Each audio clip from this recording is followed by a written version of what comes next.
Assalamualaikum warahmatullahi wabarakatuh. Kembali lagi di channel Radio Horor. Untuk kisah kali ini ada sebuah cerita yang berjudul Jenazah di Malam Hujan.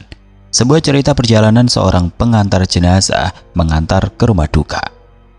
Dan sebelum kita lanjut ke ceritanya, tekan dulu tombol like video ini dan jangan lupa tekan juga tombol subscribe channel ini. Nyalakan juga lonceng notifikasinya agar tidak ketinggalan cerita-cerita lainnya. Dan seperti apa untuk kisah kali ini? Langsung saja kita masuk ke ceritanya.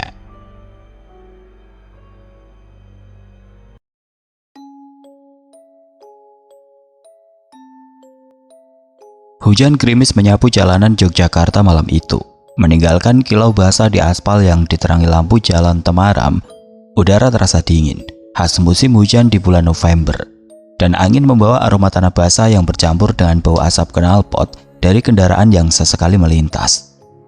Di halaman parkir rumah sakit Bethesda, sebuah ambulan tua berwarna putih terparkir di bawah pohon Kamboja yang daunnya bergoyang pelan diterpa angin.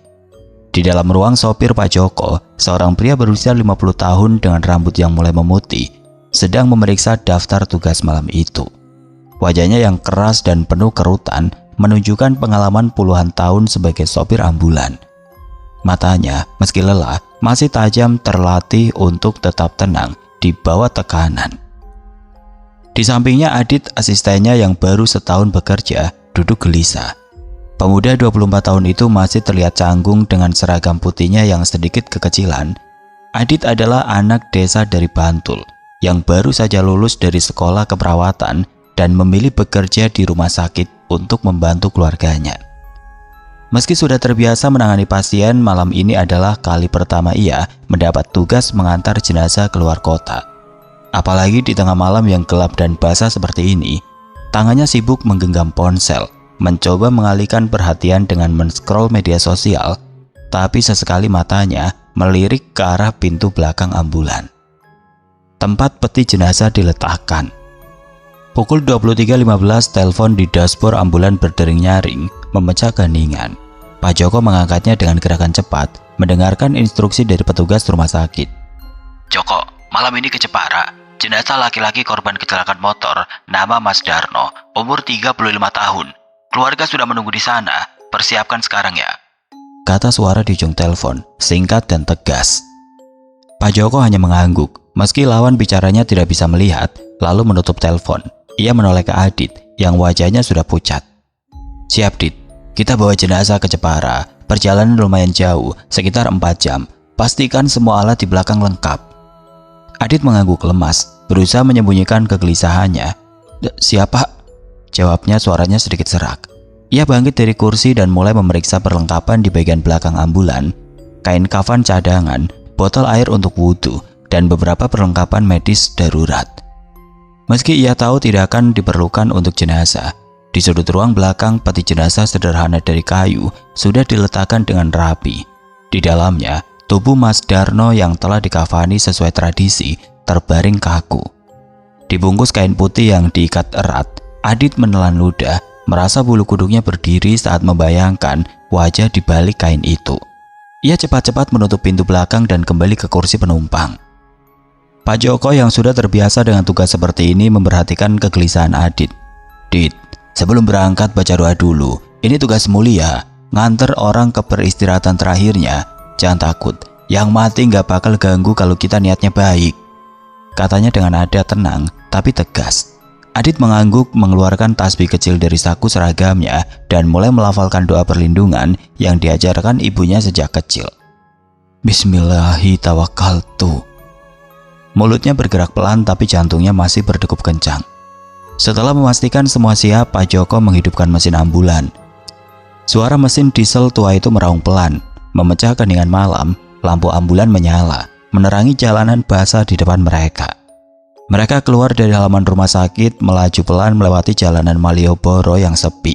Hanya ditemani suara wiper yang bergesekan dengan kaca depan dan deru hujan yang tidak kunjung reda.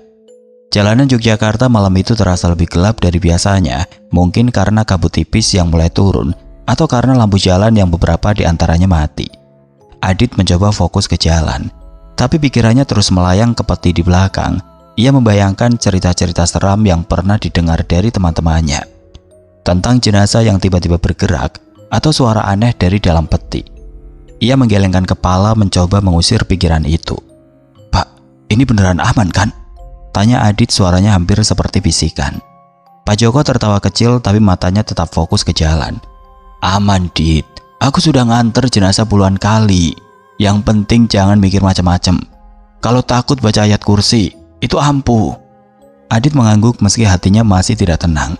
Ia memasukkan tangan ke saku, meraba tasbihnya lagi mencoba mencari pegangan. Perjalanan menuju Jepara dimulai dengan penuh ketegangan bagi Adit. Tapi Pak Joko tampak tenang seperti biasa. Ambulans melaju melewati jalanan pinggiran Yogyakarta, meninggalkan gemerlap kota dan memasuki jalan provinsi yang lebih sepi. Pohon-pohon kelapa dan sawah membentang di sisi jalan, hanya sesekali diterangi lampu kendaraan lain yang melintas. Di kejauhan, bukit-bukit kecil tampak seperti bayangan raksasa di bawah langit kelabu. Adit mencoba mengalihkan perhatian dengan menyalakan radio, tapi hanya suara statis yang terdengar. "Matiin aja radionya, Dit. Kita putar tilawah nanti biar tenang," kata Pak Joko. Adit mengangguk, mematikan radio dan suasana kembali hening. Hanya diisi suara mesin dan hujan yang kini mulai reda. Malam itu tanpa mereka sadari adalah awal dari perjalanan yang akan mengubah cara mereka memandang tugas sederhana ini. Di belakang, peti jenazah itu terbaring diam. Tapi ada sesuatu di udara, sesuatu yang tidak bisa dijelaskan, yang membuat Adit terus merasa gelisah. Pak Joko meski berusaha menunjukkan ketenangan, sesekali melirik kaca spion, memastikan tidak ada yang aneh di belakang. Jalanan panjang menuju Jepara terbentang di depan mereka dan malam masih panjang. Hujan semakin deras saat ambulan melaju meninggalkan batas kota Yogyakarta, memasuki jalan provinsi menuju Magelang.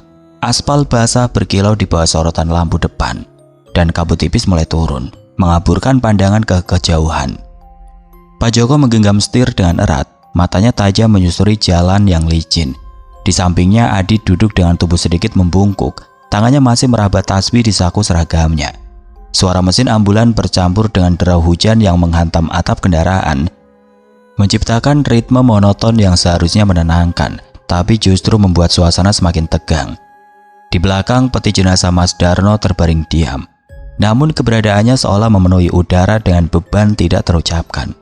Jalanan menuju Magelang terkenal sepi di malam hari, hanya sesekali dilewati truk pengangkut sayuran atau motor yang dikendarai petani yang pulang dari pasar.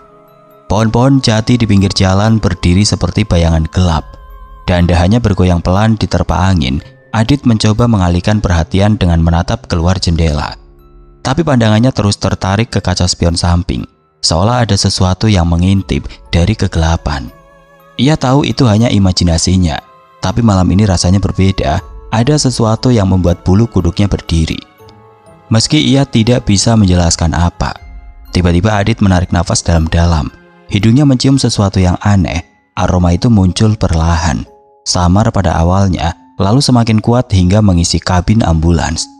Bau itu campuran antara kapur barus yang biasa digunakan untuk jenazah dan sesuatu yang lebih tajam, amis, seperti darah segar yang baru tumpah.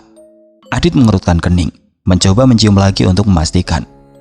"Pak, bau apa ini, Pak?" tanyanya, suaranya bergetar. Ia menoleh ke Pak Joko berharap pria tua itu punya jawaban yang menenangkan. Pak Joko yang sedang fokus mengemudi mengernyitkan dahi. Ia menarik nafas pelan dan wajahnya berubah sejenak sebelum kembali netral. "Bau obat jenazah, Dit. Biasa itu, kapur barus, formalin, kadang bercampur sama bau tubuh. Jangan dipikirin," jawabnya, suaranya datar, tapi ada sedikit ketegangan yang tidak bisa dia sembunyikan. Ia membuka sedikit jendela di sisi sopir, berharap udara segar bisa mengusir bau itu. Namun, aroma itu tidak hilang. Malah semakin pekat, seolah menempel di udara, menyusup ke setiap sudut kabin. Adit merasa tenggorokan kering. Ia melirik ke belakang ke arah pintu pemisah antara kabin sopir dan ruang jenazah, tapi tidak berani menoleh terlalu lama. "Pak, ini gak wajar. Udaranya kuat banget. Apa petinya bocor?" tanya Adit. Suaranya kini nyaris berbisik. Pikirannya mulai dipenuhi bayangan-bayangan mengerikan. Jenazah yang tiba-tiba terbangun, atau cairan tubuh yang merembes dari kain kafan. Ia tahu itu tidak masuk akal. Mas Darno sudah dinyatakan meninggal berjam-jam lalu di rumah sakit. Korban tabrakan motor yang merenggut nyawanya seketika. Tapi bau itu terasa begitu nyata, begitu hidup, seolah ada sesuatu di belakang yang masih bernafas. Pak Joko tidak langsung menjawab. Ia menarik nafas panjang, tangannya sedikit gemetar di setir meski ia berusaha menyembunyikannya. Dit, jangan mikir aneh-aneh. Ini cuma bau biasa. Kalau takut putar tilawah. Aku bawa kaset di laci. Katanya mencoba mengalihkan perhatian. Adit buru-buru membuka laci di depannya, mengambil kaset tua bertuliskan tilawah Yasin. Dengan tulisan tangan yang sudah pudar, ia memasukkannya ke pemutar kaset kuno di dashboard dan suara merdu bacaan Al-Quran mulai mengalir, memecah keheningan. Suara itu seharusnya menenangkan, tapi bagi Adit, bau itu tetap mengganggu, seperti bayangan yang tidak mau pergi. Perjalanan berlanjut dalam suasana yang semakin mencekam. Jalanan mulai menanjak memasuki kawasan perbukitan di pinggir Magelang. Kabut semakin tebal dan lampu ambulans hanya mampu menerangi beberapa meter ke depan. Pak Joko mengurangi kecepatan, matanya tidak lepas dari jalan. Hati-hati di sini, Dit. Jalannya sempit, banyak tikungan. Pernah ada kecelakaan di dekat sini, katanya si angker. Katanya setengah bercanda, tapi Adit tidak bisa tertawa. Ucapan itu justru membuatnya semakin gelisah. Ia teringat cerita dari temannya di rumah sakit tentang jalanan di Magelang yang konon sering didatangi oleh makhluk tidak kasat mata, terutama di malam hujan seperti ini. Bau itu tidak kunjung hilang. Malah semakin kuat setiap kali ambulan melewati daerah yang lebih gelap. Adit mulai merasa mual, tapi ia tidak berani mengeluh lagi, takut dianggap penutup oleh Pak Joko. Ia mencoba fokus pada bacaan Yasin yang masih mengalun dari pemutar kaset. Tapi pikirannya terus kembali ke peti di belakang. Apa benar cuma bau obat? Tanyanya dalam hati. Ia tahu prosedur pengkafanan jenazah dilakukan dengan cermat di rumah sakit. Tubuh dibersihkan, dibungkus kain kafan, dan dimasukkan ke peti yang tertutup rapat. Tidak seharusnya ada bau seperti ini, apalagi bau darah segar. Pak, kita cek petinya enggak? Tanya Adi tiba-tiba. Suaranya hampir putus asa. Pak Joko menoleh sekilas, alisnya terangkat.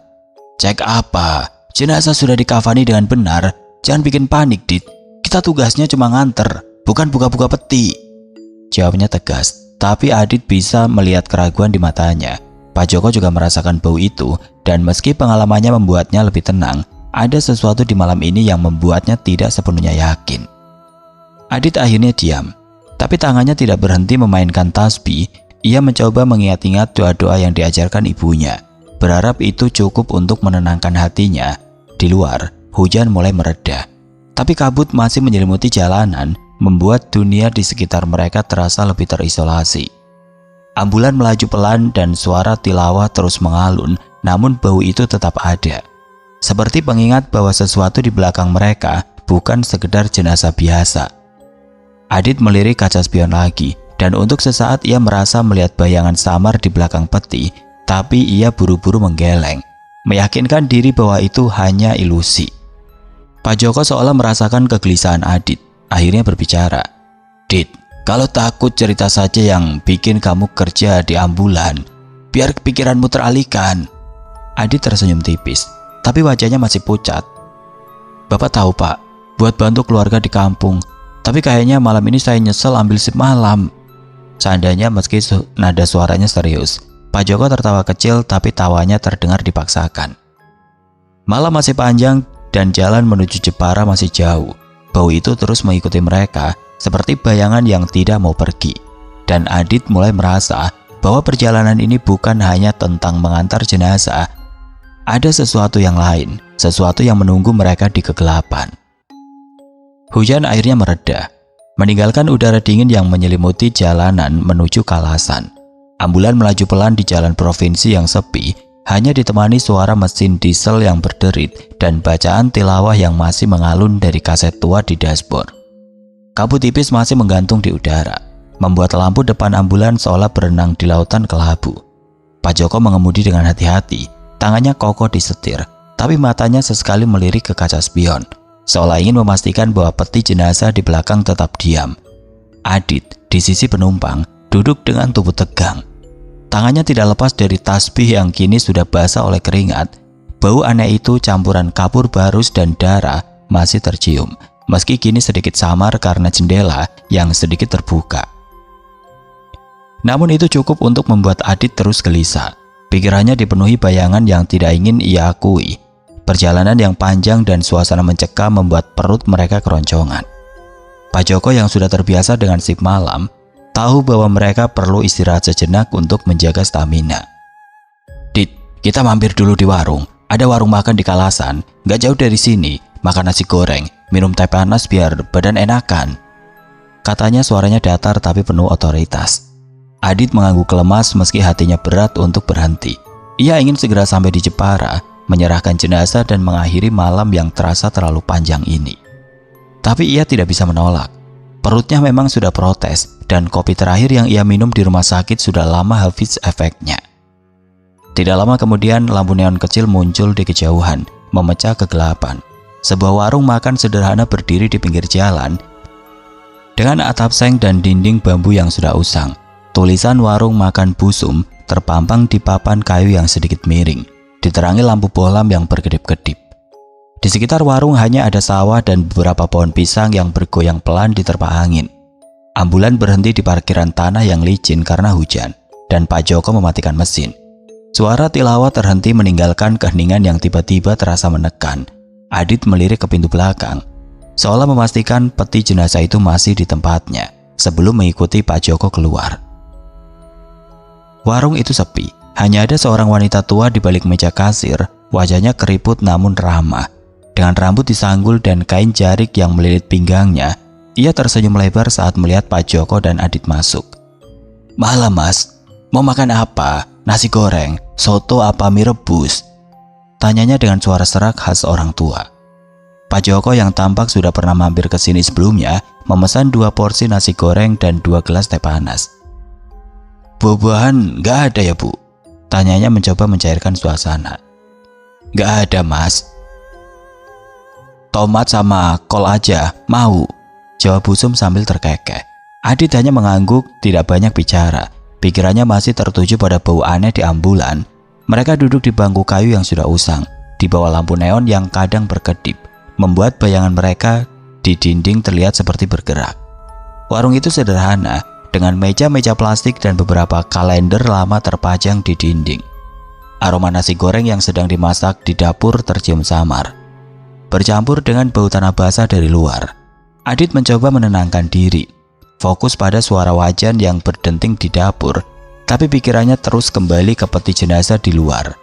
Ia membayangkan Mas Darno yang katanya korban kecelakaan motor, terbaring kaku di dalam kain kafan. "Orang mati gak bisa apa-apa, Dit," katanya dalam hati, mencoba meyakinkan diri sendiri. Makanan tiba tidak lama kemudian. 2 piring nasi goreng dengan telur mata sapi dan irisan timun, serta 2 gelas teh panas yang mengepul.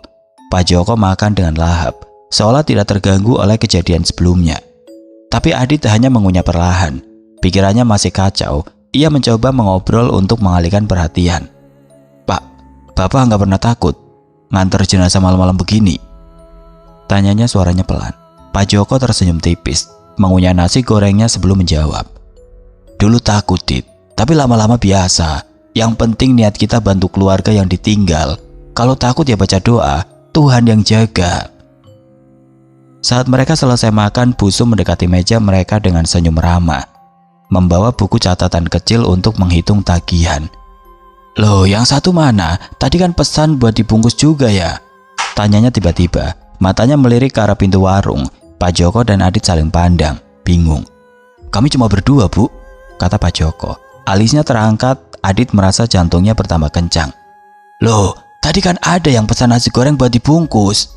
Aku kira teman kalian," kata Busum. Nadanya polos tapi membuat bulu kuduk Adit berdiri.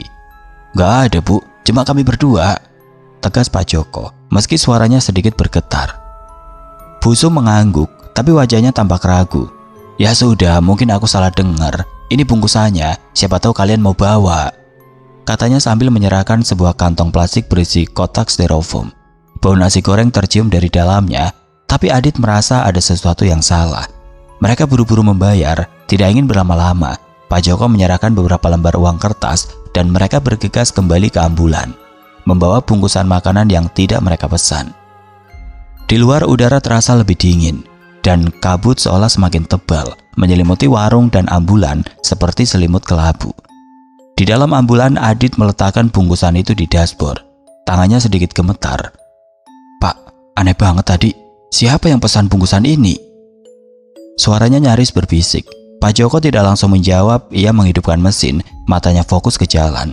Tapi Adit bisa melihat kerutan di dahinya semakin dalam. "Jangan dipikirin, Dit. Mungkin ibunya salah dengar. Orang tua kan kadang pelupa," katanya. Tapi nada suaranya tidak meyakinkan. Adit menatap bungkusan itu, merasa ada sesuatu yang tidak beres. Ia teringat cerita-cerita seram dari kampungnya tentang penutup yang kadang muncul di warung-warung sepi, memesan makanan seolah mereka manusia biasa. Ambulan kembali melaju, meninggalkan warung busum yang kini hanya terlihat sebagai titik cahaya kecil di kejauhan. Tilawah kembali diputar, tapi suaranya tidak mampu menghapus kegelisahan yang kini menyelimuti mereka. Adit melirik ke belakang, ke arah pintu pemisah ruang jenazah, dan untuk sesaat ia merasa mendengar suara samar, seperti gesekan kain atau langkah pelan. Ia menggeleng, mencoba meyakinkan diri bahwa itu hanya imajinasinya. Tapi bau kapur barus dan darah itu kembali tercium, lebih kuat dari sebelumnya, seolah menyambut mereka kembali ke dalam ambulan.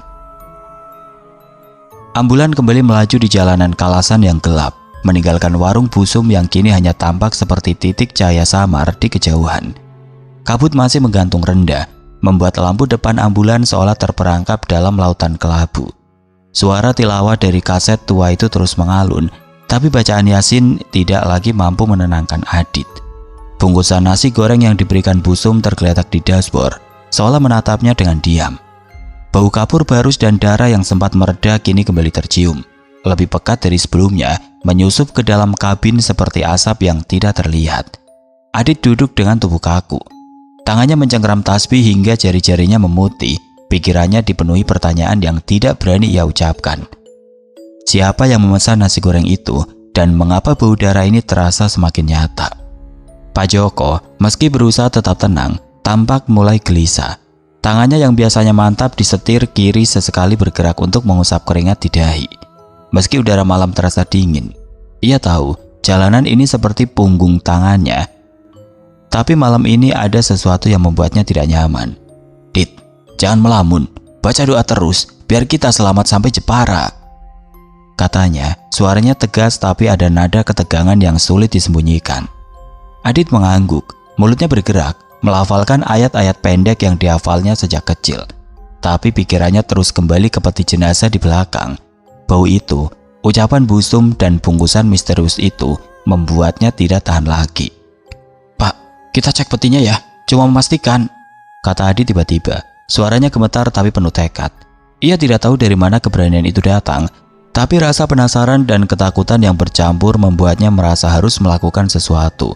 Pak Joko menoleh, alisnya terangkat, wajahnya menunjukkan perpaduan antara kesal dan ragu. "Cek apa, Dit? Jenazah sudah dikafani dengan benar, jangan bikin panik," jawabnya, tapi nada suaranya tidak semeyakinkan biasanya. Adit menelan ludah, tangannya gemetar. "Pak, bau ini gak wajar. Apa kalau ada yang salah sama jenazahnya? Kita kan harus pastikan, Pak. Buat tenang," desaknya, suaranya nyaris memohon. Pak Joko menghela nafas panjang, matanya melirik ke kaca spion. Ia tahu Adit tidak akan tenang kalau tidak diyakinkan. Dan sejujurnya, ia sendiri mulai meragukan ketenangannya sendiri. Bau darah itu terlalu kuat, terlalu nyata untuk sekedar dianggap sebagai bau obat jenazah. "Ya sudah, tapi cuma lihat sekilas. Kita nggak boleh ganggu jenazah sembarangan," katanya akhirnya. Suaranya berat. Ia memperlambat ambulan dan menepi di parkiran tanah kosong di pinggir jalan, tidak jauh dari warung busum. Pohon-pohon kelapa di sekitar mereka bergoyang pelan dan suara jangkrik terdengar nyaring, seolah mengisi keheningan malam. Dengan langkah berat mereka keluar dari kabin. Udara dingin menyapa kulit mereka, membawa aroma tanah basah dan daun-daun yang lembab. Adit merasa jantungnya berdetak kencang, seperti drum yang dipukul tidak beraturan. Pak Joko membuka pintu belakang ambulan. Lampu kecil di dalam menyala redup, menerangi peti kayu sederhana yang terletak di tengah ruangan jenazah. Peti itu tampak biasa saja, tapi bau darah kini terasa begitu kuat hingga Adit harus menahan nafas. "Bismillah," Gumam Pak Joko. Tangannya ragu-ragu menyentuh tutup peti. Adit berdiri di belakangnya. Tasbih masih digenggam erat. Mulutnya tidak henti melafalkan doa. Dengan hati-hati Pak Joko membuka ikatan kain kafan yang menutupi wajah jenazah. Cahaya lampu senter dari ponsel Adit menyapu wajah Mas Darno. Dan apa yang mereka lihat membuat darah mereka seolah membeku. Mulut jenazah itu penuh dengan nasi. Butir-butir putih yang tampak basah dan bercampur dengan sesuatu yang gelap. Darah segar yang menetes dari sudut bibirnya mengalir ke kain kafan yang seharusnya bersih. Matanya tertutup, wajahnya pucat seperti lilin, tapi mulut itu seolah baru saja mengunyah makanan. Adit tersentak, kakinya mundur hingga punggungnya membentur dinding ambulan. Ia hampir menjerit, tapi suaranya tersangkut di tenggorokan. "Astagfirullah Pak, ini apa?" Katanya suaranya pecah. Pak Joko meski wajahnya pucat berusaha tetap tenang. "Tenang Dit, jangan panik." Tapi tangannya gemetar saat buru-buru menutup kembali kain kafan. Ia tahu ini tidak masuk akal. Jenazah Mas Darno sudah dikafani berjam-jam lalu di rumah sakit, diperiksa oleh tim medis dan keluarga sebelum dimasukkan ke peti. Tidak mungkin ada nasi di mulutnya, apalagi darah segar. "Ini mungkin ada yang salah pas kafanin, mungkin entah apa." Gumamnya lebih kepada dirinya sendiri daripada Adit. Tapi matanya tidak bisa lepas dari bungkusan nasi goreng yang kini tergeletak di dashboard. Seolah ada kaitan yang tidak ingin ia akui. Adit hampir pingsan, lututnya lemas. Ia bersandar pada dinding ambulan, nafasnya tersegal. "Pak, ini gak bener. Jenazah gak bisa makan, Pak. Apa ini ada hubungannya sama bungkusan tadi?" Tanyanya, matanya liar menatap Pak Joko. Pria tua itu tidak menjawab langsung. Ia menutup peti dengan cepat, mengikat kain kafan kembali, dan menutup pintu belakang ambulan dengan gerakan tergesa. "Kita lanjutkan perjalanan. Jangan ceritain ini ke siapa-siapa, Dit. Kita serahkan jenazah ke keluarga. Selesai. Yang penting kita selamat," katanya. Suaranya tegas tapi penuh ketegangan. Mereka kembali ke kabin. Tapi suasana kini jauh lebih mencekam. Adit tidak berani menoleh ke belakang lagi. Takut melihat sesuatu yang lebih mengerikan. Pak Joko menghidupkan mesin, tangannya masih gemetar, meski ia berusaha menyembunyikannya. Mereka berdoa keras-keras, melafalkan ayat kursi berulang-ulang. Suara mereka bercampur dengan tilawah yang kembali diputar. Bungkusan nasi goreng itu masih ada di dashboard, tapi kini tidak ada yang berani menyentuhnya. Adit merasa bulu kuduknya berdiri setiap kali melirik ke arahnya, seolah bungkusan itu hidup, menatapnya kembali. Jalanan kembali mereka lalui dalam keheningan yang tegang. Bau darah masih tercium, kini bercampur dengan aroma nasi goreng yang entah bagaimana terasa salah. Adit mencoba fokus pada doa, tapi pikirannya terus kembali ke wajah Mas Darno. Nasi di mulutnya, darah yang menetes, dan pertanyaan yang tidak terjawab. Bagaimana itu bisa terjadi? Pak Joko, meski berusaha tenang, mulai melantunkan zikir pelan. Suaranya hampir tidak terdengar di tengah deru mesin. Malam itu mereka tahu perjalanan ini bukan sekedar tugas biasa.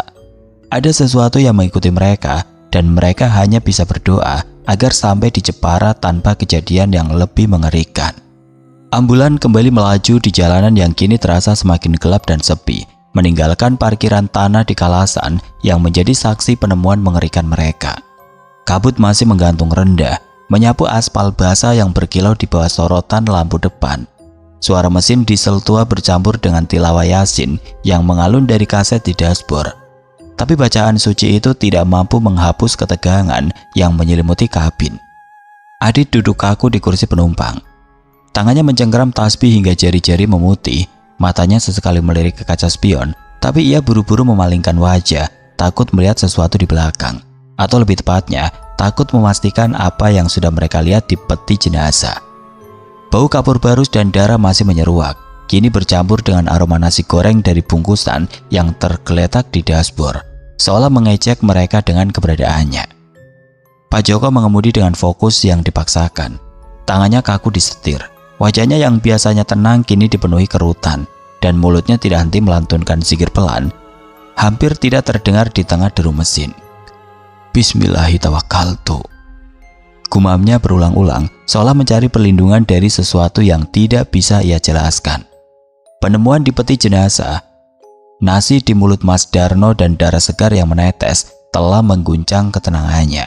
Meski pengalaman puluhan tahun sebagai sopir ambulan membuatnya berusaha tetap rasional, ia tahu mereka harus segera sampai di Jepara, menyerahkan jenazah kepada keluarganya, dan mengakhiri malam mengerikan ini. Tapi di dalam hatinya ia merasa ada sesuatu yang salah, sesuatu yang mengikuti mereka sejak meninggalkan Yogyakarta. "Dit, baca ayat kursi terus, jangan berhenti," kata Pak Joko. Suaranya tegas tapi ada getar ketakutan yang tidak bisa disembunyikan. Adit mengangguk lemas, mulutnya bergerak melafalkan ayat itu, tapi pikirannya kacau. Gambaran wajah Mas Darno dengan mulut penuh nasi dan darah terus muncul di benaknya. Seperti bayangan yang menolak pergi, ia mencoba mengalihkan perhatian dengan menatap jalanan di depan, tapi kabut dan kegelapan membuatnya merasa seperti terjebak dalam mimpi buruk. "Pak, ini nggak bener, Pak. Jenazah nggak bisa begitu kan? Apa kita salah buka peti? Apa itu bukan Mas Darno?" Tanyanya, suaranya serak dan penuh keputusasaan. Pak Joko tidak langsung menjawab. Ia menarik nafas panjang, matanya tetap fokus ke jalan yang kini mulai menanjak. "Jangan mikir macam-macam, Dit. Kita tugasnya ngantar jenazah, bukan nanya-nanya. Yang penting kita sampai Jepara, serahin ke keluarga, selesai," katanya, tapi nada suaranya tidak meyakinkan. Adit tahu Pak Joko juga ketakutan, meski pria tua itu berusaha menyembunyikannya. "Tapi Pak, nasi itu, darah itu, bungkusan ini." Adit melirik ke bungkusan nasi goreng di dashboard. Tangannya gemetar ingin membuangnya, tapi ia tidak berani menyentuh. "Bu Sum bilang ada orang lain yang pesan, Pak. Apa itu dia?" Lanjutnya suaranya nyaris berbisik. "Sudah, Dit, jangan bikin panik," bentak Pak Joko, tapi suaranya pecah. Ia tahu pertanyaan Adit bukan tanpa alasan. Ucapan Bu Sum tentang orang ketiga yang memesan makanan, ditambah penemuan mengerikan di peti, membuatnya mulai mempertanyakan apa yang sebenarnya mereka bawa. Tapi ia tidak ingin memicu kepanikan lebih lanjut. "Kita fokus ke jalan. Jepara tinggal 2 jam lagi. Berdoa, biar Tuhan lindungi kita," katanya mencoba mengembalikan kendali atas situasi. Perjalanan berlanjut dalam suasana yang semakin tegang. Jalanan kini memasuki kawasan hutan jati di perbatasan Magelang dan Semarang, tempat yang dikenal sepi dan sering dikaitkan dengan cerita-cerita mistis oleh warga setempat. Di tengah hutan, mereka melewati sebuah pohon beringin besar yang berdiri megah di pinggir jalan. Akar-akarnya menjuntai seperti jaring laba-laba raksasa. Konon pohon itu angker, sering menjadi tempat penampakan bagi para pengemudi malam. Adit teringat cerita dari temannya di rumah sakit tentang penunggu pohon beringin yang kadang mengganggu kendaraan yang lewat. Ia mencoba mengusir pikiran itu, tapi jantungnya kembali berdetak kencang. Tiba-tiba lampu depan ambulan berkedip-kedip, seolah kehilangan daya. Mesin mulai tersendat mengeluarkan suara aneh seperti batuk-batuk. Sebelum akhirnya hampir mati, Pak Joko mengutuk pelan. Tangannya buru-buru memutar kunci kontak. "Astagfirullah, apa lagi ini?" Wajahnya pucat. Adit memegang dashboard, nafasnya tersegal. "Pak, mati beneran? Apa karena kita buka peti tadi?" Tanyanya, suaranya penuh ketakutan. Pak Joko tidak menjawab, fokus mencoba menghidupkan mesin kembali. Setelah beberapa detik yang terasa seperti jam, mesin akhirnya meraung lagi. Dan lampu kembali menyala. Mereka saling pandang, wajah mereka dipenuhi keringat dingin. "Jangan bilang gitu, Dit. Mesin tua, wajar. Jalan terus," kata Pak Joko, tapi suaranya gemetar. Ia tahu ini bukan sekedar masalah mesin. Pohon beringin itu kini berada di belakang mereka, tapi Adit merasa ada sesuatu yang mengintip dari kegelapan. Seolah mengikuti ambulan, ia tidak berani menoleh. Tapi bau darah itu kembali menguat, bercampur dengan aroma nasi goreng yang kini terasa mualkan. Tilawah terus mengalun, tapi suara itu seolah tenggelam dalam ketegangan yang menyelimuti mereka. Setelah beberapa jam yang terasa seperti abad, langit mulai memudar menjadi kelabu pucat. Tanda fajar akan segera tiba. Ambulan akhirnya memasuki perbatasan Jepara, melewati sawah-sawah dan rumah-rumah sederhana yang mulai terlihat. Rumah duka sudah dekat, dan keluarga Mas Darno menunggu di sana. Ketika mereka tiba, matahari pagi mulai muncul, menyapu kabut dan membawa sedikit kelegaan. Keluarga menyambut peti jenazah dengan tangis dan doa tanpa curiga apapun. Pak Joko dan Adit membantu menurunkan peti. Wajah mereka pucat tapi berusaha tersenyum sopan. Tidak ada yang tahu apa yang mereka alami malam itu. Bau aneh, nasi goreng misterius, atau wajah Mas Darno dengan darah di mulutnya. Setelah tugas selesai, mereka kembali ke ambulan. Bungkusan nasi goreng masih ada di dashboard. Adit ingin membuangnya, Tapi Pak Joko menggeleng. "Biarin aja, Dit. Kita nggak usah ganggu apa yang nggak kita ngerti," katanya pelan. Mereka berjanji pada diri sendiri untuk tidak pernah menceritakan kejadian malam itu kepada siapapun. "Yang penting, selalu baca doa sebelum tugas, Dit," kata Pak Joko. Suaranya berat. Adit mengangguk, tapi ia tahu malam itu telah meninggalkan bekas yang tidak akan pernah ia lupakan. Oke teman-teman, sekian untuk kisah kali ini. Bagaimana menurut kalian tentang kisah ini? Tulis komentar kalian di kolom komentar.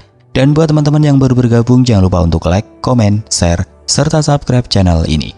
Dan jangan lupa nyalakan juga lonceng notifikasinya agar tidak ketinggalan cerita-cerita lainnya. Dan akhir kata, wassalamualaikum warahmatullahi wabarakatuh.